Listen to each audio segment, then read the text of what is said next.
Every time you open a new website, you're hit with it. A massive, screen-blocking banner begging you to accept or reject cookies. For years, these pop-ups have been framed as a victory for consumer privacy, the beginning of the end for corporate tracking. Behind the scenes, the browser ecosystems actually did start turning against the trackers. Safari and Firefox now block third-party cookies by default. The invisible code that once followed you from a shoe store to a news site is being severed at the browser level. Regulators have also clamped down. 20 states now enforce comprehensive privacy laws, and California recently rolled out the Delete Act. This legislation created the Drop Registry, a centralized system allowing consumers to submit a single request that forces every registered data broker in the state to wipe their information. Between the browser blocks and the legal mandates, marketers suddenly lost their line of sight. The industry calls this signal loss, a blind spot that threatened to collapse the digital advertising economy. But the world's largest companies didn't abandon targeted advertising. They looked at the incoming restrictions and changed how they sourced their information. Instead of buying cheap, scraped third-party data from external brokers, brands pivoted to hoarding first-party data. This is information collected directly from you through their own websites, apps, and stores, making it legally pristine and immune to browser blocks.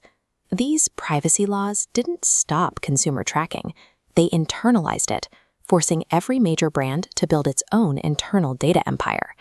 To manage these empires, companies rely on the Customer Data Platform, or CDP. This software functions as the operational core of a modern business, coordinating customer information across marketing, sales, and customer service. A CDP takes fragmented data points, an in-store purchase, an email click, a browsing session, and swallows them into a single hub.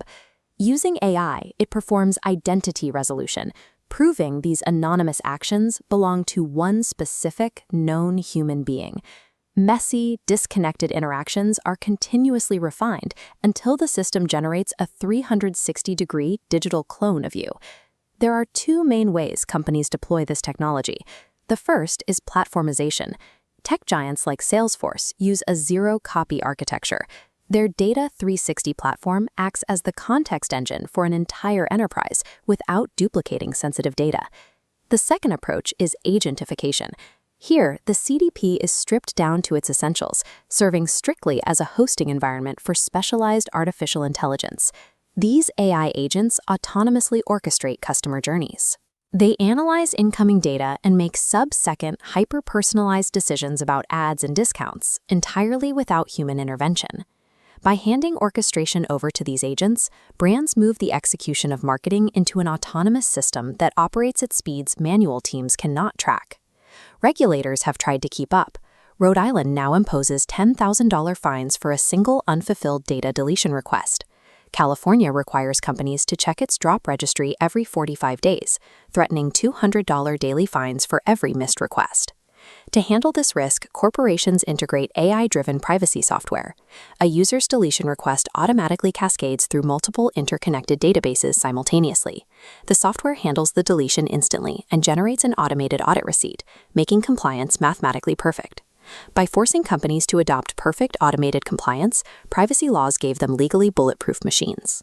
These systems are now capable of ingesting more data without exposing the company to regulatory fines. In the 2026 marketing ecosystem, the most accurate signal comes from zero-party data. This relies on a contextual value exchange. Brands offer you early access to sales, personalized quizzes, or loyalty points in direct exchange for you explicitly stating your preferences. They incentivize you to tell them exactly what you want. This comparison shows the difference in data quality. On the left is the outdated guesswork of third-party tracking. On the right is the immense precision of voluntarily given data, where a customer outright tells a brand their clothing size and lifestyle goals. Brands no longer need to secretly spy on consumers across the web. They have successfully incentivized consumers to willingly confess their exact desires. To maximize this information, corporations use data cleanrooms and privacy-enhancing technologies, or PETs. These neutral spaces allow multiple massive companies to cross-reference their customer lists without exposing the raw personal data. Through hardware-level encryption, these architectures ensure companies can extract maximum revenue from consumer behaviors and lookalike audiences, all without technically violating a single privacy statute. This architecture ensures that privacy standards don't restrict data usage, but instead provide the legal framework for more sophisticated, high-fidelity tracking. Modern privacy laws successfully eradicated the shadowy third-party data broker, but they only achieved this by forcing our favorite brands to build inescapable AI-driven tracking empires that we legally agreed to enter.